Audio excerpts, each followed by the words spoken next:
Hello everyone, ಇವತ್ತು ನಾನು ಇಲ್ಲಿ ಚಿಕನ್ ಮಸಾಲ ಹೇಗೆ ಮಾಡೋದು ಅಂತ ತೋರಿಸ್ತಾ ಇದ್ದೀನಿ. ಸೊ ಫ್ರೆಂಡ್ಸ್, ಇದು ಪೂರಿಗಾಗಿರ್ಬೋದು, ಗೀ ರೈಸ್ ಮತ್ತು ತುಂಬಾ ಟೇಸ್ಟಿಯಾಗಿ ಎಲ್ಲದಕ್ಕೂ ಕಾಂಬಿನೇಷನ್ ಸೂಪರ್ ಕಾಂಬಿನೇಷನ್ ಇರುತ್ತೆ. ನೀವೇನೇ ಇದು ಮಾಡ್ಬೋದು, ಚಪಾತಿ ಮಾಡಿರ್ಬೋದು, ದೋಸೆ, ಇಡ್ಲಿ ಎಲ್ಲದಕ್ಕೂ ಸೂಪರ್ ಕಾಂಬಿನೇಷನ್ ಇದು. So friends, welcome to spirit wonder. Friends, ಎಲ್ಲರೂ ಹೇಗಿದ್ದೀರಾ? ಎಲ್ಲರೂ ಚೆನ್ನಾಗಿದ್ದೀರಾ ಅಲ್ವಾ? ಸೊ ಇನ್ನೂ ನೀವು ನನ್ನ ಚಾನಲ್ನ ಸಬ್ಸ್ಕ್ರೈಬ್ ಮಾಡಿಲ್ಲ ಅಂದರೆ ಈ ಕೂಡಲೇ ನನ್ನ ಚಾನಲ್ನ ಸಬ್ಸ್ಕ್ರೈಬ್ ಮಾಡಿ ಬನ್ನಿ, ವಿಡಿಯೋ ಸ್ಟಾರ್ಟ್ ಮಾಡೋಣ. ಸೊ ನಾನಿಲ್ಲಿ ಆಲ್ರೆಡಿ ಪುದೀನ ಮತ್ತು ಕೊತ್ತಂಬರಿ ಇದನ್ನು ತೊಗೊಂಡಿದ್ದೀನಿ. ಇದು ನಾನು ತೋರಿಸ್ತಾ ಇರೋದು ರುಬ್ಕೊಳ್ಳೋದಕ್ಕೆ. ಸೊ ಬಾದಾಮಿ, ಗೋಡಂಬಿ, ಈರುಳ್ಳಿ, ಶುಂಠಿ, ಹಸಿಮೆಣ್ಸಿನ್ಕಾಯಿ, ಒಂದು ಸ್ವಲ್ಪ ತೆಂಗಿನಕಾಯಿ. ಸೊ ಟೊಮೊಟೊ ರುಬ್ಕೊಳ್ಳೋ ಹಾಗಿಲ್ಲ, ಟೊಮೊಟೊನ ಹೆಚ್ಚಾಕಬೇಕು. ಸೊ ಇದಿಷ್ಟನ್ನು ರುಬ್ಕೊಂಡು ಪೇಸ್ಟ್ ಮಾಡಿ ಇಟ್ಕೊಳ್ಳೋಣ. ಪೇಸ್ಟ್ ಮಾಡಿ ಇಟ್ಕೊಂಡಿದ್ದೀನಿ ಆಲ್ರೆಡಿ, ನೋಡಿ ಪೇಸ್ಟ್ ಆಗಿದೆ. ಸೊ ನಾನಿಲ್ಲಿ 1 kg ಬಾಯ್ಲರ್ ಕೋಳಿ ತೊಗೊಂಡಿದ್ದೀನಿ. ಅದನ್ನು ತೊಳೆದು ಆಲ್ರೆಡಿ ಸೋರಕ್ಕೆ ಇಟ್ಟಿದ್ದೀನಿ. ಸೊ ಒಂದು ಪ್ಯಾನ್ಗೆ ನಾನಿಲ್ಲಿ ಒಂದು ಸ್ವಲ್ಪ ಎಣ್ಣೆ ಹಾಕೋಣ. ಜಾಸ್ತಿ ಎಣ್ಣೆ ಹಾಕಿಲ್ಲ, ಇಲ್ಲಿ ಸ್ವಲ್ಪ ಎಣ್ಣೆ ಹಾಕ್ತಾಯಿದ್ದೀನಿ. ಒಂದು ಸ್ವಲ್ಪ ಈರುಳ್ಳಿ ಮತ್ತಿಗೆ ಹಸಿಮೆಣ್ಸಿನ್ಕಾಯಿನ ಹುರ್ಕೊಳ್ಳೋಣ. ಇದೆಲ್ಲ ಒಂದು ಸ್ವಲ್ಪ ಸಾಫ್ಟಾಗಿ ಎಣ್ಣೆಯಲ್ಲಿ ಹುರ್ಕೊಂಡು ಆದಮೇಲೆ ನಾನಿಲ್ಲಿ ಸೋರಕ್ಕೆ ಇಟ್ಟಿದ್ನಲ್ವಾ ಚಿಕನ್ನ, ಅದನ್ನು ಆ್ಯಡ್ ಮಾಡೋಣ. ಇದೆಲ್ಲ ಒಂದು ಸ್ವಲ್ಪ ಚೆನ್ನಾಗಿ ರೋಸ್ಟ್ ಆಗಬೇಕು, ಎಣ್ಣೆಯಲ್ಲಿ ಫ್ರೈ ಆಗಬೇಕು.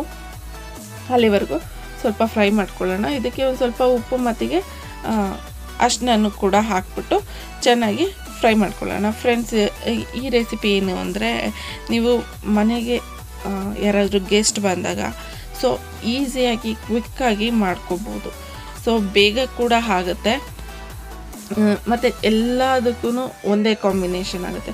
ನೀವು ಗೀ ರೈಸ್ ಆಗಿರ್ಬೋದು, ದೋಸೆ, ಚಪಾತಿ, ಪರೋಟ, ಅನ್ನ, ಮುದ್ದೆ, ತುಂಬ ಚೆನ್ನಾಗಿರುತ್ತೆ ಈ ಟೇಸ್ಟ್ ಮಾತ್ರ. ಈ ರೆಸಿಪಿ ಅಂತೂ ನೀವು ಮನೇಲಿ ಒಂದ್ಸಲ ಟ್ರೈ ಮಾಡಿ ಹೇಗಿತ್ತು ಅಂತ ನಂಗೆ ಕಮೆಂಟ್ ಬಾಕ್ಸ್ಗೆ ಕಮೆಂಟ್ ಮಾಡಿ. ಸೊ ನನ್ನ ರಿಲೇಟಿವ್ಸ್ ಏನಾದರೂ ಬಂದರು ಅಂತ ಅಂದಾಗ ಸೊ ನಾನು ಆವಾಗ ಕ್ವಿಕ್ಕಾಗಿ ಮನೇಲಿ ಈ ಥರ ಈಸಿ ರೆಸಿಪಿನೇ ಆಲ್ಮೋಸ್ಟ್ ನಾನು ಮಾಡೋದು. ತುಂಬ ಕ್ವಿಕ್ಕಾಗಿ ಆಗೋಗ್ಬಿಡುತ್ತೆ. ಸೊ ಅವರು ಕೂಡ ತುಂಬ ತಿಂದಾದ್ಮೇಲೆ ಖುಷಿ ಪಡ್ತಾರಲ್ವ. ಸೊ ಈ ಥರ ಈಸಿಯಾಗಿ ಮಾಡಿ ಸರ್ವ್ ಮಾಡ್ಬೋದು. ಸೊ ಅವರು ತುಂಬ ಖುಷಿ ಪಡ್ತಾರೆ. ಸೊ ಸಣ್ಣದಾಗಿ ಹೆಚ್ಕೊಂಡಿರೋ ಅಂಥ ಟೊಮೊಟೊ ಹಾಕ್ಕೊಳ್ಳೋಣ. ಅದನ್ನು ಒಂದು ಸ್ವಲ್ಪ ಫ್ರೈ ಮಾಡ್ಕೊಳ್ಳೋಣ. ಆಲ್ರೆಡಿ ನೀರೆಲ್ಲ ಬಿಟ್ಟು ಸುಂಡೋಗಿತ್ತು. ಸೊ ಟೊಮೊಟೊನ ಒಂದು ಸ್ವಲ್ಪ ಸಾಫ್ಟ್ ಆದಮೇಲೆ ನಾನಿಲ್ಲಿ ಧನಿಯಾ ಪುಡಿ, ಅಚ್ಕಾರದ ಪುಡಿ ಮತ್ತಿಗೆ ಚಿಕನ್ ಮಸಾಲ ಪುಡಿ ಹಾಕ್ತಾಯಿದ್ದೀನಿ. ಸೊ ಇದೆಲ್ಲ ಫ್ರೈ ಮಾಡ್ಕೊಳ್ಳೋಣ. ಅಂದರೆ ಇದರಲ್ಲೇ ಎಣ್ಣೆಲೇ ಫ್ರೈ ಆಗಬೇಕು. ಅದೆಲ್ಲ ಒಂದು ಸ್ವಲ್ಪ ಸ್ಮೆಲ್ಲೆಲ್ಲ ಹೋಗಬೇಕು. ಅಲ್ಲಿವರೆಗೂ ಒಂದು ಸ್ವಲ್ಪ 2 minutes ಫ್ರೈ ಮಾಡಿಕೊಂಡ್ರೆ ಸಾಕು, ಜಾಸ್ತಿ ಏನು ಬೇಡ. ಸೊ ಎಲ್ಲ ಫ್ರೈ ಮಾಡ್ಕೊಂಡಾದ್ಮೇಲೆ ನಾನು ಇಲ್ಲಿ ರುಬ್ಕೊಂಡಿರುವಂಥ ಮಸಾಲ ಹಾಕ್ಕೊಂಡಿದ್ದೀನಿ. ಸೊ ಅದನ್ನು ಫ್ರೈ ಮಾಡ್ಕೊಳ್ಳೋಣ. ನಾನಿಲ್ಲಿ ಟೊಮೊಟೊನ ರುಬ್ಕೊಂಡಿಲ್ಲ. ನಾನು ಆಲ್ರೆಡಿ ಏನೇನು ಇಂಗ್ರೀಡಿಯೆಂಟ್ಸ್ ಹಾಕಿದ್ದೀನಿ ಅಂತ ನಾನು ನಿಮಗೆ ಡಿಸ್ಕ್ರಿಪ್ಷನ್ ಅಲ್ಲೇ ಆ್ಯಡ್ ಮಾಡಿರ್ತೀನಿ. ಸೊ ಹಾಗಾಗಿ ನೀವು ಅಲ್ಲಿ ಹೋಗಿ ಏನೇನು ಇಂಗ್ರೀಡಿಯೆಂಟ್ಸ್ ಇದೆ ಅಂತ ನೋಡ್ಕೋಬೋದು. ಸೊ ಫ್ರೆಂಡ್ಸ್, ನೋಡಿ ಒಂದು ಸ್ವಲ್ಪ ಎಲ್ಲ ಫ್ರೈ ಮಾಡಾದಮೇಲೆ ನಮಗೆ ಎಷ್ಟು ಬೇಕೋ ಅಷ್ಟು ನೀರು ಹಾಕ್ಕೊಳ್ಳೋಣ. ಜಾಸ್ತಿನೂ ನೀರು ಹಾಕ್ಕೊಳಕ್ಕೆ ಹೋಗಬೇಡಿ, ತೆಳ್ಳಗೆ ಮಾಡೋಕ್ಕೆ ಹೋಗಬೇಡಿ, ಚೆನ್ನಾಗಿರಲ್ಲ. ಸೊ ನಮಗೆ ಸ್ವಲ್ಪ ತಿಕ್ನೆಸ್ ಇರಲಿ. ಸೊ ಸ್ವಲ್ಪ ನೀರು ಹಾಕ್ಕೊಂಡು ಅದನ್ನು ಒಂದು ಸ್ವಲ್ಪ ಪ್ಲೇಟ್ನ ಮುಚ್ಚಿಬಿಟ್ಟು ಒಂದು 5ರಿಂದ 10 ನಿಮಿಷ ಮಳ್ಳಿಸ್ಕೊಳ್ಳೋಣ. ಸೊ ಇದು ಎಲ್ಲ ಮಳ್ಳಾದ್ಮೇಲೆ ನೋಡಿ ಸುತ್ತಲೂ ಎಣ್ಣೆ ಎಲ್ಲ ಬಿಟ್ಕೊಳ್ತಾ ಇದೆ.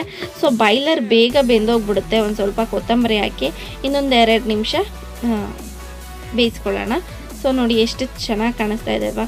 ಸ್ಮೆಲ್ಲು ಕೂಡ ಅಷ್ಟೇ ಚೆನ್ನಾಗಿರುತ್ತೆ. ಸೊ ಪ್ಲೇಟ್ ಮುಚ್ಚಿಬಿಟ್ಟು ಇನ್ನೊಂದು 2 ನಿಮಿಷ ಬೇಯಿಸ್ಕೊಳ್ಳೋಣ. ಬೇಯಿಸ್ಕೊಂಡು ಆದಮೇಲೆ ನಾನು ನಿಮಗೆ ಇಲ್ಲಿ ನೋಡಿ ತೋರಿಸ್ತಾ ಇದ್ದೀನಿ. ನೋಡಿ ಸುತ್ತಲೂ ಎಲ್ಲ ಎಣ್ಣೆ ಆಲ್ರೆಡಿ ಬಿಟ್ಕೊಂಡು ಆಗಿದೆ.